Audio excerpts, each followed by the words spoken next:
चाहे वह आपका आवास स्थल हो, चाहे आपका कार्यस्थल हो या आपका कोई भी कक्ष हो, इन सब में एक कॉमन चीज होती है जो बहुत ही शुभ होती है। यह क्षेत्र अत्यंत ही शुभ क्षेत्र कहलाता है। यह स्थल आपके जीवन के सबसे महत्वपूर्ण आयाम यानी स्वास्थ्य को नियंत्रित करता है। इस क्षेत्र को आपके आवास या कार्य स्थल का हृदय माना जाता है। भारतीय स्थापत्य कला में इसे ब्रह्म स्थान कहा जाता है, जबकि चीनी वास्तुकला फेंग शुई में इसे ताइची कहा जाता है। यह हर स्थल का केंद्र बिंदु कहलाता है। इसी स्थान पर सभी दिशाओं से आकर के ऊर्जा एकत्र होकर के आपके ऊपर अपना प्रभाव डालती है। इसीलिए इस स्थान को वास्तुकला में सर्वाधिक महत्व दिया जाता है। इस स्थान या क्षेत्र का रूलिंग एलिमेंट तत्व पृथ्वी होता है, जैसे टेराकोटा, क्रिस्टल तथा संगमरमर इत्यादि। पृथ्वी तत्व को अग्नि तत्व से नोरिश किया जा सकता है, यानी यदि आप इस क्षेत्र में मोमबत्ती दीपक जला करके रोशनी करके इस क्षेत्र को जागृत कर सकते हैं। यदि आपके परिवार का कोई व्यक्ति स्वास्थ्य संबंधी दिक्कतों का सामना कर रहा है या बीमार है, तो आपको ब्रह्म स्थान को जागृत कर लेना चाहिए। आपके उस व्यक्ति को स्वास्थ्य लाभ होगा, परिवार को भी स्वास्थ्य लाभ होगा।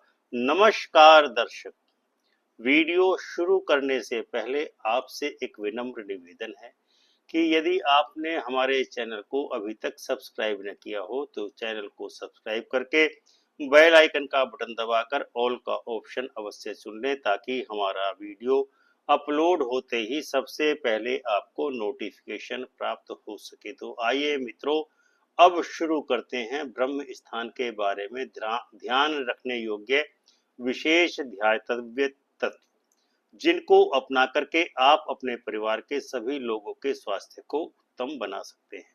अब हम आपको सिलसिलेवार बतलाते हैं कि आपको किन चीजों के बारे में ब्रह्म स्थान को लेकर के सावधानी बरतनी चाहिए। यदि आपके कार्यस्थल या निवास स्थल केंद्र स्थान पर घर में सीढ़ी या जीना बना हो, तो आपके परिवार में किसी न किसी व्यक्ति को स्वास्थ्य संबंधी दिक्कतों का सामना सदैव ही करना पड़ेगा।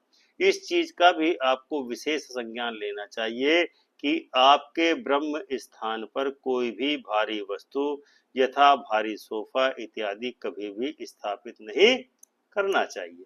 इस तथ्य को भी आपको भली भांति जान लेना चाहिए कि आपके ब्रह्म स्थान के क्षेत्र से होकर के कोई ओवरहेड बीम तो नहीं गुजर रहा है। केंद्र स्थान के साथ ही साथ आपको इस चीज का भी ध्यान रखना चाहिए कि आपके आवास या कार्यस्थल के ब्रह्म स्थान की पूर्व दिशा की ओर कौन सी चीज स्थापित है, क्योंकि पूर्व दिशा भी आपके और आपके परिवार के सदस्यों के स्वास्थ्य पर प्रभाव डालती है। यदि उस स्थान पर कोई गलत चीज स्थापित है तो उसका प्रतिकूल प्रभाव निश्चित ही आपको अपने जीवन में देखने को मिलेगा। यदि आपके ब्रह्म स्थान की पूर्व दिशा में कोई प्रतिकूल प्रभाव डालने वाली वस्तु स्थापित है, तो आप उस पूर्व दिशा में जेड, बांस या अन्य स्वास्थ्य अनुकूल पौधे लगा सकते हैं। बांस तथा जेड दीर्घायुष्य प्रदान करने वाले वनस्पति वृक्ष माने जाते हैं या पेड़ माने जाते हैं। अतः आप इस क्षेत्र में जेड या बांस का पौधा लगा करके उस क्षेत्र को, पूर्वी क्षेत्र को, जो ब्रह्म स्थान से पूर्व का क्षेत्र है, उसको सक्रिय बना सकते हैं। हालांकि फेंग शुई के स्वर्णिम नियम के अनुसार बेडरूम में कोई भी असली पौधे नहीं रखना चाहिए, अतः आप वहां कृत्रिम पौधे रख सकते हैं। जैसा कि हमने पूर्व में उल्लेख किया है कि उस दिशा में, पूर्व दिशा में एक कछुआ रखना अत्यंत ही शुभ माना जाता है, क्योंकि कछुआ दीर्घायुष्य का प्रतीक माना जाता है और कछुए की क्योंकि लंबी आयु मानी जाती है, इसीलिए आप केंद्र और पूर्व क्षेत्र को मजबूत करें, ताकि पूर्व में कछुआ रख करके तो आपका स्वास्थ्य निश्चित ही सुधरता चला जाएगा।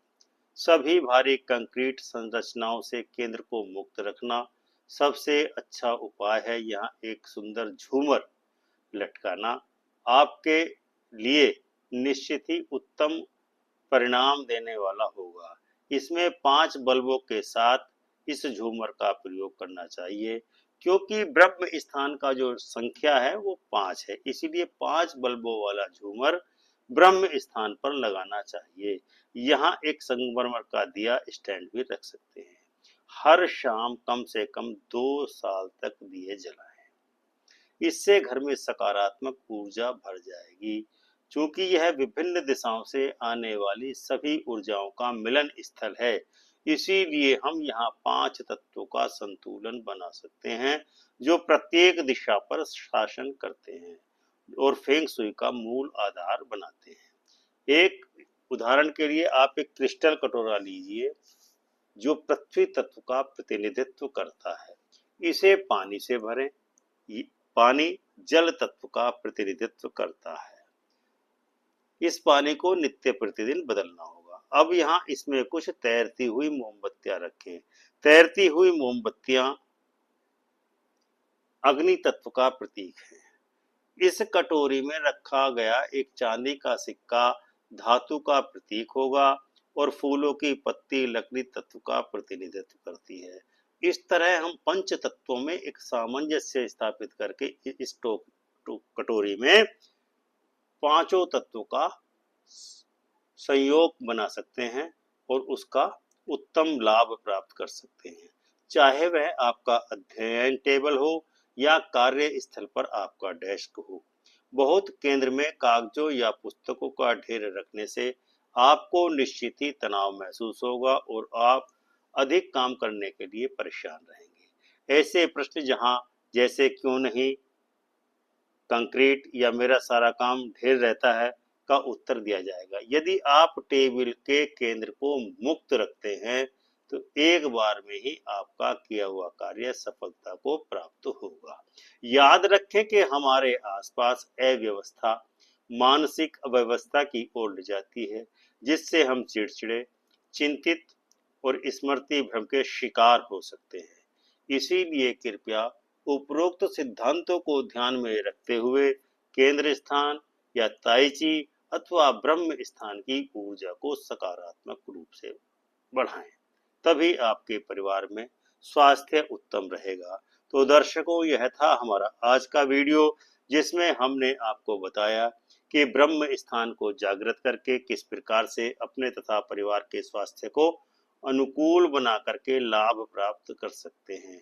उम्मीद है हमारा यह कार्यक्रम आपको अवश्य ही पसंद आया होगा और इस वीडियो को लाइक एवं शेयर करके चैनल को सब्सक्राइब करके घंटे का बटन दबा करके ऑल का ऑप्शन अवश्य चुनेंगे। और आपसे एक अनुरोध हो रहा है कि आपको यह वीडियो कैसा लगा, अपनी राय से हमको अवश्य ही अवगत कराएं। प्रेम से बोलो जय सिया राम।